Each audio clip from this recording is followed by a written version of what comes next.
Hi folks, this is Mike with Living in Precision Painting. This channel is dedicated to showing you what the pros know so you can do it yourself. Today's video, we're going to show you guys how we touch up on trim. There's an issue with touching up on trim because we spray all our trim. If you try to brush it, you're going to get a different sheen and you're going to see brush marks really bad. So we're going to try a new product out. For that, stay tuned. But before you do, hit that subscribe button. And here we go, folks.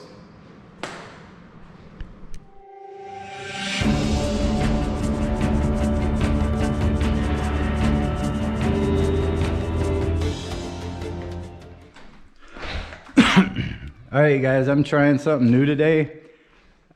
I'm gonna start shooting with a GoPro so you guys can get a little more hands-on experience. Place is a mess. So the thing I'm using today, it's this Preval amazing spray system. These are like, I figured this to be good for touch-ups because you don't want any brush marks on your trim, because we spray the trim out to get a nice finish. I've never tried this product before, but there are a couple of issues that I've seen online. So one of the issues is when you first buy these things, this isn't on the instructions. I don't know if you guys can see the instructions, but they're pretty cut and dry. Fill, attach, spray. Don't do that, because if you do, you are going to have problems, because I've tried this. And I don't know if you guys can see, but I have ran through several of these to get this to work right.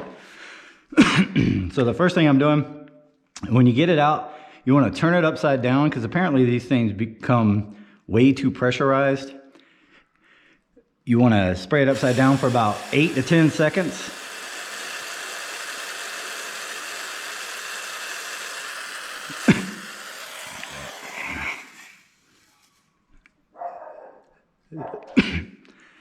And then that should be ready to go. You got a little jar here. The jar comes with the lid. This is going to be so you can mix your paint. They have instructions on the back of it, like relative to what material you're using, how you want to cut it. Of course, with your oil-based paints, you're going to use paint thinner. With your waters, you can use water or a Floetrol type product. I am going to use water, and I am shooting a white semi-gloss water-based, and it's a 3 parts paint to 2 parts thinner. But the first thing you're going to want to do, folks, one of the issues people have also is you're going to want to strain the paint. I think this is the problem I was having before, because I'm using old paint, not old, but like paint that's been used. So there's probably some particulate matter in there that's going to clog this little guy up. So if you're using an oil-based paint and it's really thin, you could probably keep this guy on. This is just like a filter, but with water-based latex paint, thick, has a lot of solids, so you're going to want to take that guy off because you don't want anything getting clogged in there. So that guy is ready to go. I'm going to take my strainer. I'm going to go grab a bucket and my paint. I'm going to strain my paint. Then I'm going to put it in this little bottle here. I'm going to cut it and put this cap on, shake it up, and we should be ready to go. So stay tuned for that, guys. All right, you guys, so I'm gonna screen my paint. What I did here is I only got 1 gallon paint screens. So what I did here is I took my razor knife and I just cut little slots and bent it up a little bit. So once I put my 1 gallon screen here, I can just hook it in here and pour my paint this way. You'll see what I'm talking about here real quick.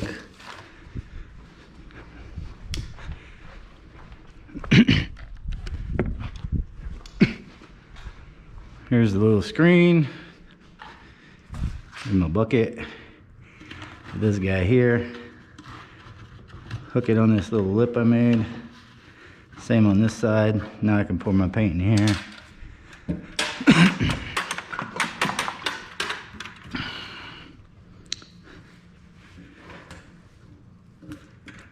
Take a 5-in-1.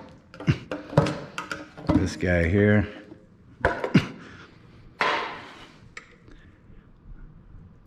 Screen it through here. You're only going to need enough for about a jar, so you you don't want to get too crazy with it.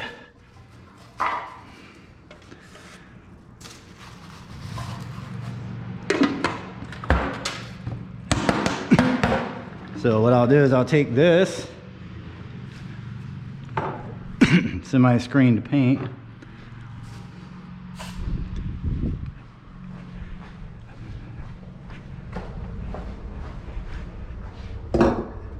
got my jar, take my screen off,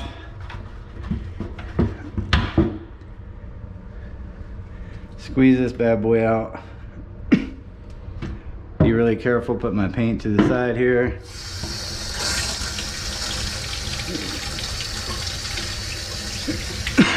Rinse this guy in the sink.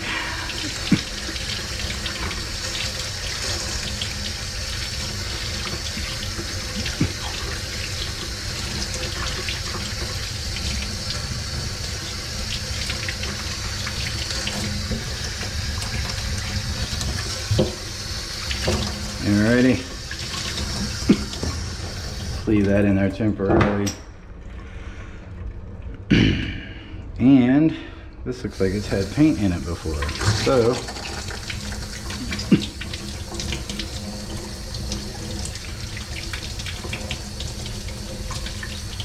rinse. I think it was in the cap. Okay. So now that I got this guy in there, come back out to this area. And I'm not gonna lie here, guys, I'm kind of eyeballing this as far as just pouring my paint like this guy here. And I'm gonna get it about third of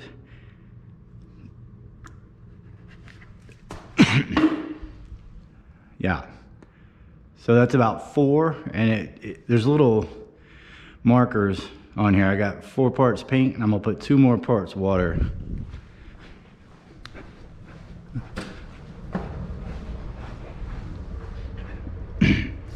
A little water. It's about right. Shake this guy up. Grab our little sprayer.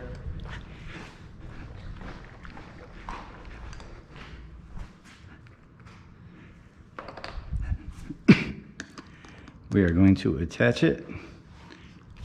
Okay, and another important thing to remember, guys, is you never want to hold it more than 45 degrees, this way, that way, any which way along this axis here. And you never want to shake it. But what you're going to do is you're going to spray it until the paint starts coming out. There we go. So that's how you want to do that. Now I'll show you guys in here. I have a door masked off, and I'll show you guys how we're using it. And these are just for touch-ups, for little dings and whatnot that people have put during the process. I don't know if you guys can see that one right under there. There's a little ding. Using this little cardboard here as a shield. And I'm gonna start spraying on this, and there we go, folks. Touched up, no brush marks. See, I'm shaking it out of habit, but you're not supposed to do that. But there we go, the touch up. And you don't want to put it on real thick because it's apt to run because we have thinned the paint. But that's the general idea, folks. And let that guy dry, and I'll show you guys in a sec what it looks like when it's finished. All right, hopefully you guys can see this. This is where I sprayed. No brush marks.